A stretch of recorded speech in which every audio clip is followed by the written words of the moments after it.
1968, Apollo 8 went to the moon.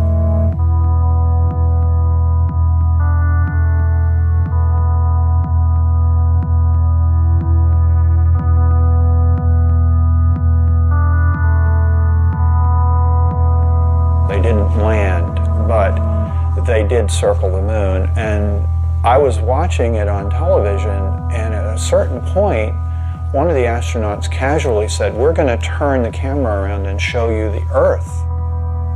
And he did. And that was the first time I had ever seen the planet hanging in space like that. And it was profound. We went to the moon. Our total focus was on the moon. We weren't thinking about looking back at the Earth. But now that we've done it, that may well have been the most important reason we went.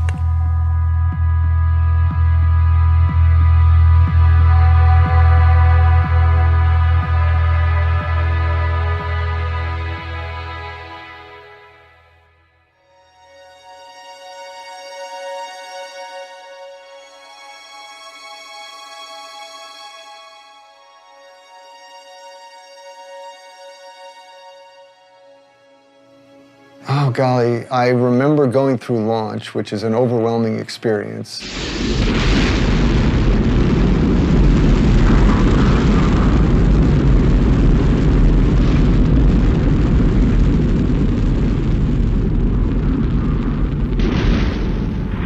The engines cut off. I felt myself floating out of the seat. I floated over to the window, looked out, and we were coming up over the coast of Africa. And that's when it hit me. I'm in space. And, you know, I just got incredibly excited because it's something I had dreamed about since I was 6 years old. I think you start out with this idea of what it's going to be like. And then when you do finally look at the Earth for the first time, you're overwhelmed by how much more beautiful it really is when you see it for real. It's just like it's this dynamic, alive place that you see glowing all the time. I can only describe what I've seen. You know, looking down at the Earth and you see that line that separates day into night slowly moving across the planet. Thunderstorms on the horizon casting these long shadows as the sun sets. And then watching the Earth come alive, and you see the lights from the cities and the towns. The events you see from space, like flying over thunderstorms, looking at them from the top, were spectacular. Like a fireworks show going on, and you're looking at it from the very top. You know, shooting stars going below us, or you know, dancing curtains of auroras.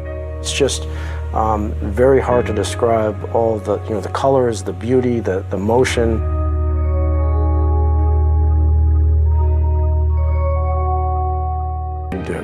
Astronomy, and I had studied cosmology and fully understood that the molecules in my body and the molecules in my partner's bodies and in the spacecraft had been prototyped in some ancient generation of stars. In other words, it was pretty obvious from those descriptions we're stardust. Well, that was pretty awesome and powerful, particularly since I had a little more time at this point to be reflective and to think about it.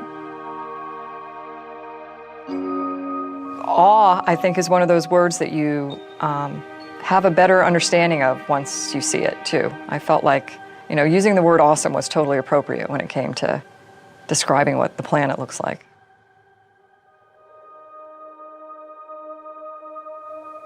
To have that experience of awe is, at least for the moment, to let go of yourself, to transcend the sense of separation.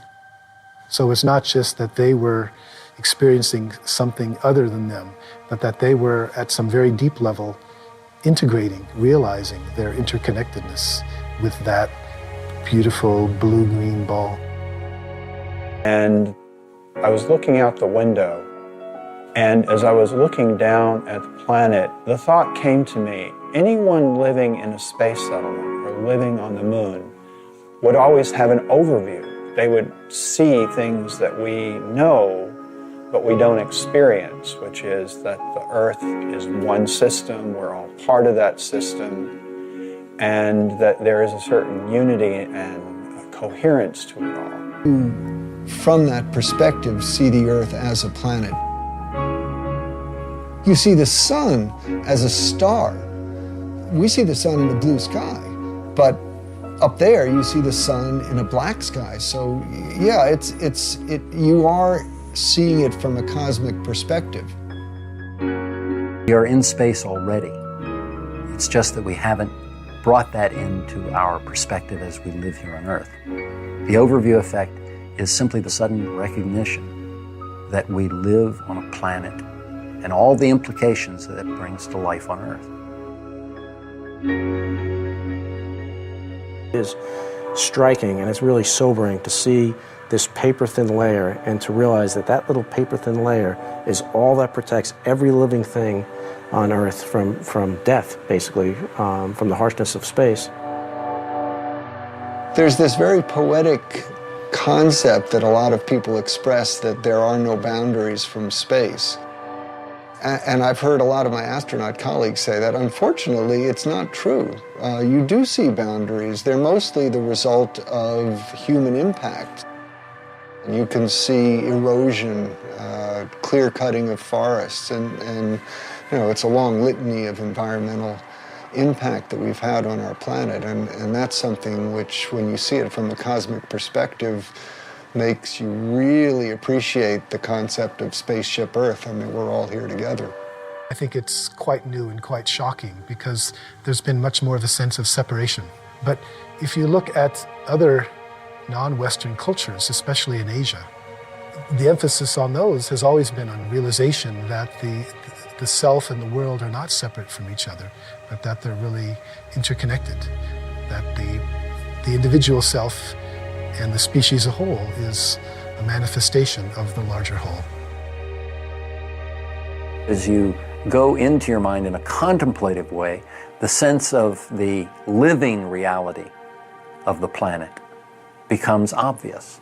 You become more in tune with the natural world. This is very akin to the direct perception that the astronauts have. So it's no wonder that many people have likened the overview effect to a spiritual or meditative experience, although it's not exactly that. It's a cognitive shift that very often can produce a kind of meditative experience. This view of the Earth from space, the whole Earth perspective, I think is the true symbol of this age.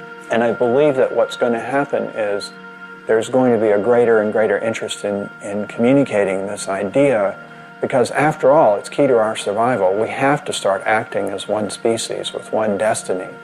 We are not going to survive if we don't do that. I think what we need to come to is the realization that it's not just fixing an economic or political system, but it's a basic worldview, a basic understanding of who we are that's at stake.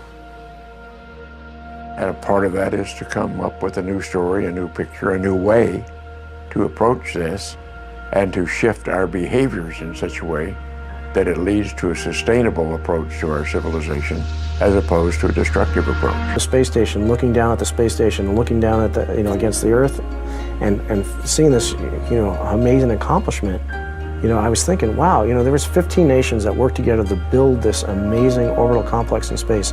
And if we can, take these 15 nations and do this amazing accomplishment, imagine what we can do by working together, by setting aside our differences for a common goal to overcome some of the challenges facing our planet.